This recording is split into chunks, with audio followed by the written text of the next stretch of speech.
Hai gorgeous, welcome to my place. Terima kasih sudah mengklik video ini. Nggak pakai lama, watch.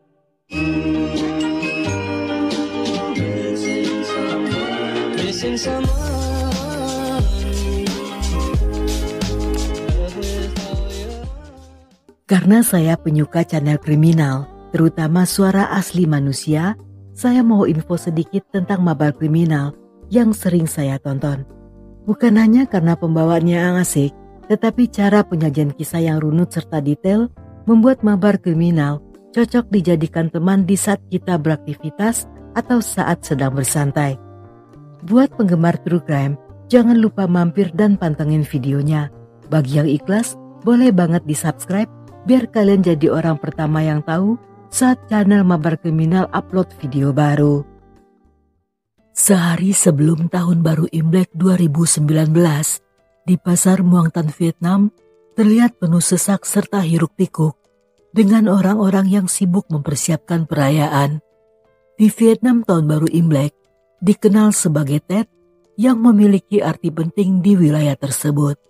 Perayaan ini membawa kegembiraan bagi masyarakat setempat, baik di kota maupun juga di pedesaan.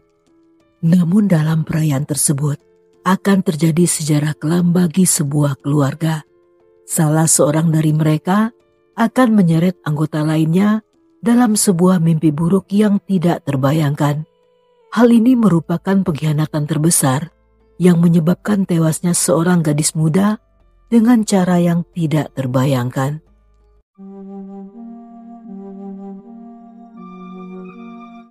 Di bawah terik matahari, perhatian orang-orang tertuju pada sebuah kios kecil milik seorang wanita bernama Hien yang tampak sederhana tetapi ramai oleh pengunjung.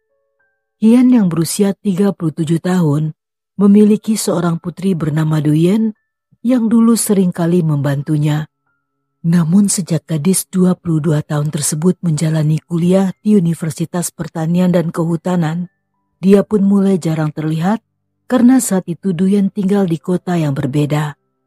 Menjelang tahun baru Imlek dan festival perayaan Tết, banyak pelajar yang kembali ke kampung halaman.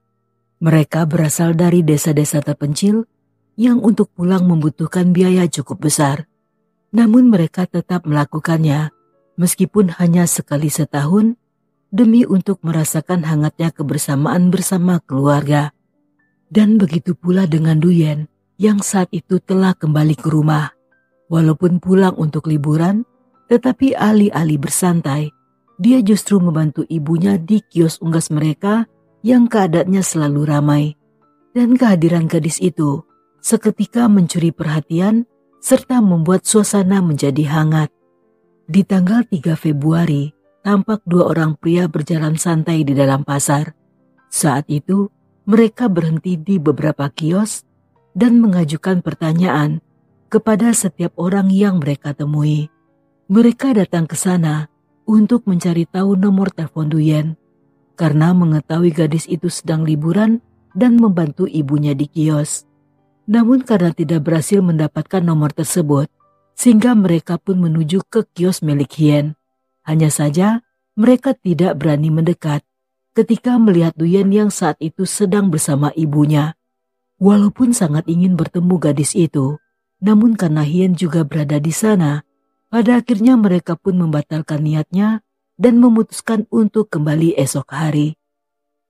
Keesokan harinya, salah seorang dari pria tersebut kembali mendatangi kios, dan ketika melihat Duyen yang hanya seorang diri, dia pun mendekat sambil berpura-pura sebagai pelanggan. Duyen yang sedang sibuk mempersiapkan ayam, seketika menanyakan pesanannya, dan pria itu pun memberitahu bahwa dia akan memesan dalam jumlah besar, namun terlebih dulu ingin memeriksa kualitas dagingnya. Karena di sana juga ada pelanggan lain, sehingga saat itu Duyen cukup repot dalam mengerjakan berbagai tugas sekaligus. Melihat kondisi tersebut, si pria pun meminta nomor teleponnya dan berjanji akan segera melakukan konfirmasi pesanan. Duyen yang mengira itu hanya sekedar interaksi bisnis, dengan cepat segera memberikan nomor teleponnya.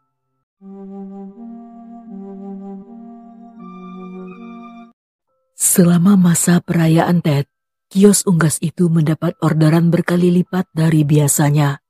Berdasarkan tradisi lama festival Tet, seekor ayam utuh memiliki arti penting sebagai harta karun kuliner. Hal ini dianggap sebagai simbol kelimpahan dan kemakmuran, serta membawa harapan bahwa di tahun baru yang akan datang, mereka akan mendapat limpahan rezeki dan keberuntungan. Yang karena hal inilah, pada waktu-waktu tersebut, permintaan ayam segar akan mencapai puncaknya. Kios milik Hien merupakan kios unggas yang populer di antara warga lokal. Banyak pelanggan yang merasa nyaman karena mereka bisa memesan langsung melalui telepon. Duyen yang cekatan dengan mudah mengemas setiap pesanan yang masing-masing dimasukkan ke dalam kantong plastik. Dan setelahnya, Duyen yang memakai kemeja lengan panjang serta sebuah helm usang segera mengantarkan pesanan tersebut ke rumah para pelanggan. Dengan sepeda motor yang dia miliki, sehingga proses pengantaran menjadi semakin mudah. Ketika suasana pasar menjadi sedikit tenang, Duyen akhirnya mendapat kesempatan untuk istirahat. Namun di saat bersamaan, dia mendapat panggilan telepon dari pria yang sebelumnya meminta nomor teleponnya. Si pria memesan ayam sebanyak 13 ekor yang akan diberikan sebagai hadiah kepada bosnya, dan dia meminta Duyen untuk mengantarkannya ke alamat yang diberikan. Setelah menyiapkan pesanan, dia pun segera ke lokasi pengantaran. Yang setibanya di sana, Duyen memarkir motornya di sudut jalanan sepi yang jauh dari keramaian. Tidak menunggu lama, pintu pun dibuka oleh pria tersebut. Setelah basa-basi sejenak, tiba-tiba pria itu mencengkram lengan Duyen dan menariknya masuk ke dalam rumah hingga membuat kantong berisi ayam tersebut jatuh berhamburan. Duyen yang kaget dan kewalahan saat itu berusaha berteriak sambil melawan. Namun dengan cepat, si pria melilit lehernya menggunakan seutas tali yang dikencangkan dengan sangat kuat. Tanpa memastikan apakah Duyen telah pingsan atau masih tersadar, dia pun menyeret tubuh gadis itu ke dalam rumah. Setelah menutup pintu, si pria segera menghubungi temannya yang tiba bersama dua pria lainnya. Mereka pun membawa Duyen ke rumah lain, dan sejak saat itu hingga tengah malam, secara bergiliran gadis itu diperkaos serta disiksa dengan berbagai cara yang mengerikan. Sekitar jam 1 dini hari, salah seorang dari mereka membawa motor Duyen ke kota Dien Bien. Yang setibanya di sana di sebuah rumah kosong, dia meninggalkan motor tersebut bersama dengan barang-barang milik Duyen yang bertujuan untuk menghilangkan jejak. 2 hari sejak disandra, Duyen masih terus mendapatkan serangan tanpa henti dari para pelaku. Yang seiring berjalannya waktu, hal ini berdampak pada kesehatan fisik serta mentalnya. Gadis itu mulai memperlihatkan tatapan mata kosong dan seolah menatap sangat jauh. Walaupun tidak lagi melawan, namun Duyen seolah telah kehilangan kewarasan. Dan di saat itulah, ketiga pelaku memutuskan untuk menyingkirkan gadis itu. Duyen yang trauma serta babak belur dibawa dengan menaiki truk milik dari salah satu pria itu. Dan mereka pun berkendara ke sebuah area pemakaman terdekat. Setibanya di sana, seorang pelaku mencekik Duyen hingga tewas. Yang setelah kematiannya, mereka pun membuang jasadnya di sebuah rumah kosong terdekat yang berjarak 5 km dari tempat penyekapan.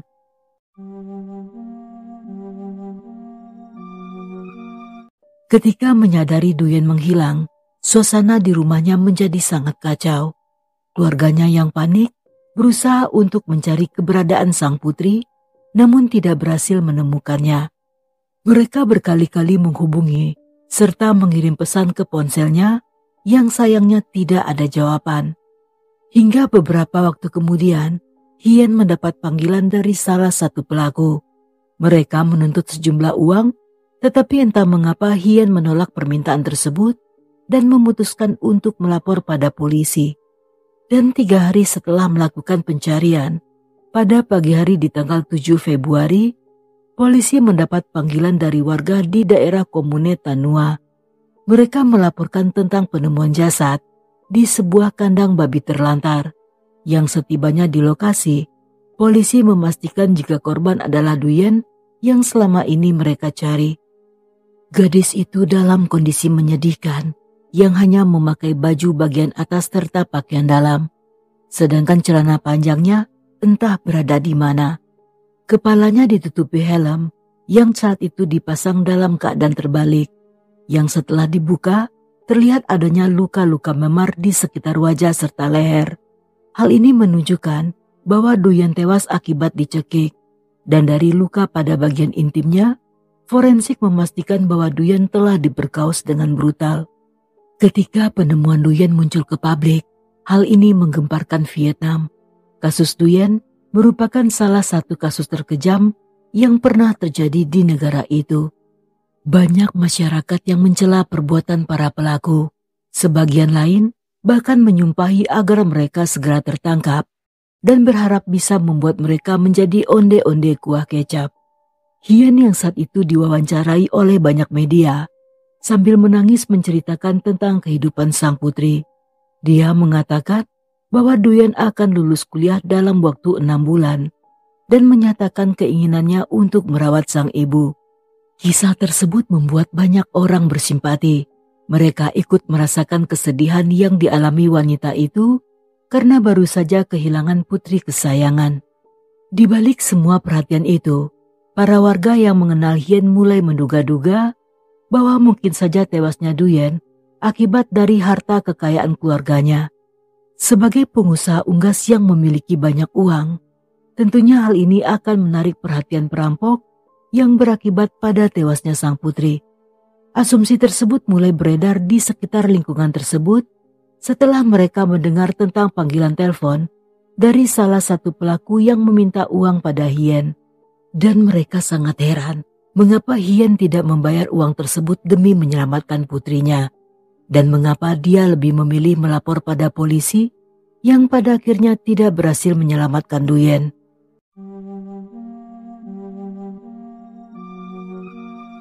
Dengan tekanan publik yang semakin besar, polisi saat itu bekerja tanpa henti.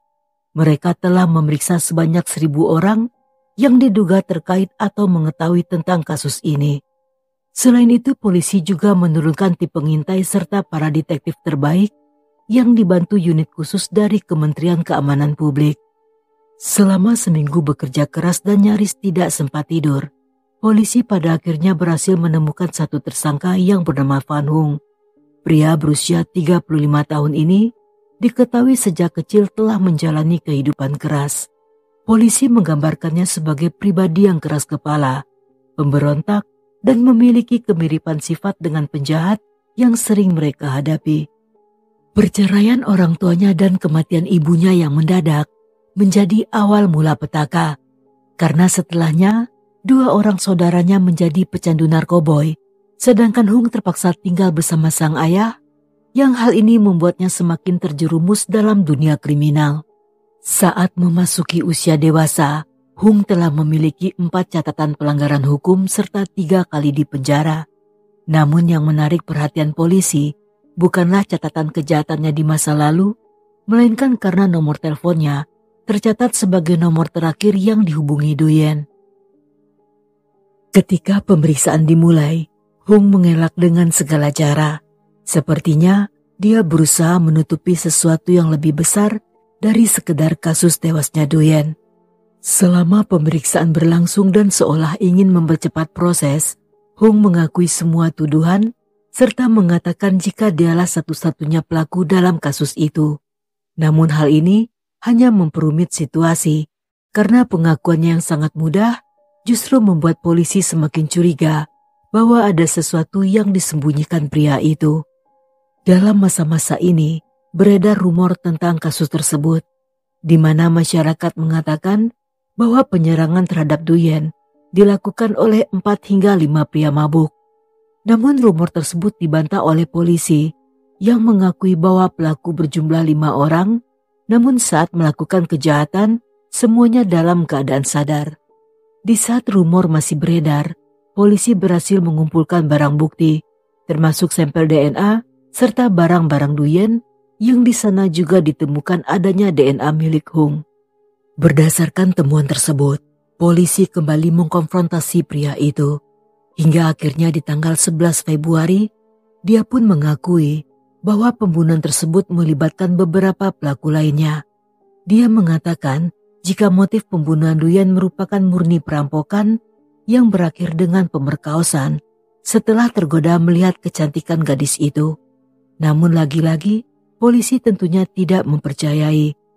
Karena residivis seperti Hung tidak akan mungkin menyerah dengan semudah itu. Untuk mencari tahu yang terjadi sebenarnya, polisi kembali melakukan penyidikan mendalam yang mengantar mereka pada sebuah kenyataan kelam. Para penyidik merasa iba pada Duyen yang harus kehilangan nyawa di usia muda. Gadis cantik serta pekerja keras itu bagaikan terakhir sia-sia karena terperangkap dalam rencana keji yang diatur oleh sekelompok orang yang pada akhirnya membawa dirinya pada penderitaan.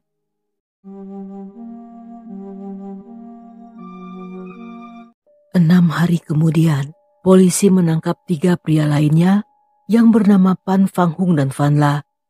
Yang sepanjang interogasi berjalan, ketiganya mulai saling buka mulut dan akhirnya memperluas jumlah pelaku menjadi 8 orang. 4 pelaku lainnya bernama Van Chong, Van Dung, Cham dan Bui, di mana mereka saling terhubung oleh ikatan keluarga serta adanya ketergantungan narkoboy. Bui yang merupakan seorang wanita adalah istri dari Van Chong. Walaupun tidak terlibat secara fisik, namun Bui adalah orang yang tanpa sengaja melihat komplotan tersebut sedang memperkaos Duyen. Namun alih-alih menghentikan hal tersebut, dengan acuh tak acuh, dia justru menyuruh para pelaku untuk pindah dan melakukan aksinya di ruangan lain. Dan keterlibatannya tidak cukup sampai di sana. Bui juga bertugas sebagai orang pertama yang menemukan jasad Duyen dan melaporkannya pada polisi. Hal ini mereka lakukan bertujuan untuk menyesatkan penyidikan dengan memberikan banyak keterangan palsu. Seiring berjalannya waktu, jaringan pelaku kejahatan ini kian meluas yang melibatkan seorang pria lainnya bernama Toan. Dia bukanlah orang asing dalam dunia kriminal karena pernah terlibat dalam perdagangan narkoboy. Namun yang paling mengagetkan bahwa Toan dan Hien Ibu Duyen ternyata saling terkait. Yang terjadi sebenarnya, Toan dan Hien saling mengenal sejak belasan tahun yang lalu. Karena pada masa itu, Hien merupakan salah satu anggota dari komplotan jaringan narkoboy tersebut. Geng narkoboy ini telah beroperasi selama beberapa waktu dan banyak anggotanya yang telah ditangkap. Pada Mei 2009, di antara keduanya terjadi sebuah transaksi narkoboy, di mana dalam pertemuan tersebut, Hien sepakat membeli sekitar 4 paket narkoboy dengan total nilai sejumlah 186 juta. Namun kesepakatan mereka berakhir buruk karena Hien menolak untuk membayarkan uangnya. Akibatnya, Toan pun terjebak dalam masalah besar hingga membuatnya tertangkap dan dipenjara selama 10 tahun. Ketika bebas di awal 2019, Toan yang menyimpan dendam bertekad untuk menuntut haknya. Dia pun mulai mengawasi keluarga Hien hingga akhirnya mengetahui bahwa wanita itu memiliki seorang putri. Dia pun memberitahu pada 7 pelaku lainnya dan mengatakan jika Hien memiliki hutang masa lalu yang harus segera dibayarnya. Dan jika wanita itu menolak, maka mereka harus menculik dan menghancurkan putrinya. Dengan iming-iming akan diberi uang serta narkoboy, ke-7 pelaku setuju untuk mengikuti rencana tersebut, yang dimulai dengan Hung yang berpura-pura menjadi pembeli hingga berhasil membuat Duyen datang menemuinya sambil membawakan ayam pesanannya. Berdasarkan pengakuan tersebut, polisi pun segera memanggil Hien. Namun sepanjang interogasi, wanita itu membantah mengenal Toan. Tetapi dalam penyidikan lanjutan, polisi pun mendapat info tentang Hien yang sempat dihubungi oleh pelaku. Mereka meminta Hien untuk membayar hutangnya pada Toan yang disamarkan sebagai uang tebusan atas putrinya. Namun wanita itu menolak dan melapor pada polisi bahwa putrinya telah diculik. Menurut polisi, Hien sangat jelas mengenal Toan karena dalam kasus penculikan pada umumnya, seorang ibu tentunya lebih rela kehilangan uang daripada harus bertahan dan melapor pada polisi. Hal ini membuktikan jika Hien menyembunyikan sesuatu demi untuk menutupi kasus yang sebenarnya, dan kemungkinan wanita itu sedang berusaha menyembunyikan masa lalunya yang kelam. Namun akibat perbuatannya, Hien harus kehilangan sang putri, yang hal tersebut merupakan mimpi terburuk bagi setiap orang tua. Namun yang paling mengesalkan, Hien yang ketakutan dan hanya menjaga citranya sebagai ibu yang baik, tanpa sadar telah mengorbankan putrinya akibat terlibat dengan orang-orang berbahaya.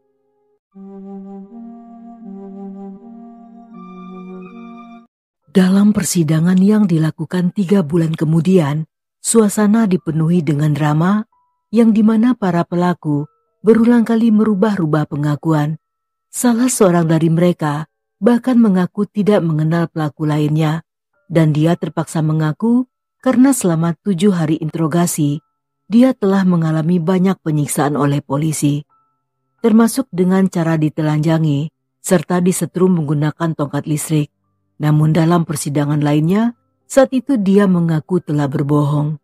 Di tengah proses pengadilan, suami Hien yang percaya istrinya telah menjadi korban salah tangkap dan meyakini bahwa masih ada pelaku lainnya, saat itu meminta pada pengadilan untuk melakukan penyidikan lebih lanjut. Dia bahkan menyatakan bahwa istrinya sama sekali tidak bersalah. Namun usaha tersebut sia-sia karena pada persidangan akhir, 6 pelaku divonis dengan hukuman mati. 2 pelaku lainnya divonis masing-masing 10 tahun penjara. Dan Bui, yang merupakan satu-satunya wanita dalam komplotan tersebut, divonis selama 3 tahun penjara karena tidak melaporkan tentang kejahatan tersebut pada polisi. Walaupun setelahnya mereka berkali-kali mengajukan banding, tetapi mengingat kejamnya perbuatan para pelaku, sehingga sangat kecil kemungkinan bahwa hasil banding tersebut akan berubah. Sedangkan Hien yang menyembunyikan kebenaran dari motif kasus tersebut, hingga menyebabkan putrinya diculik dan tewas, serta melakukan distribusi narkoboy, saat itu divonis selama 20 tahun penjara.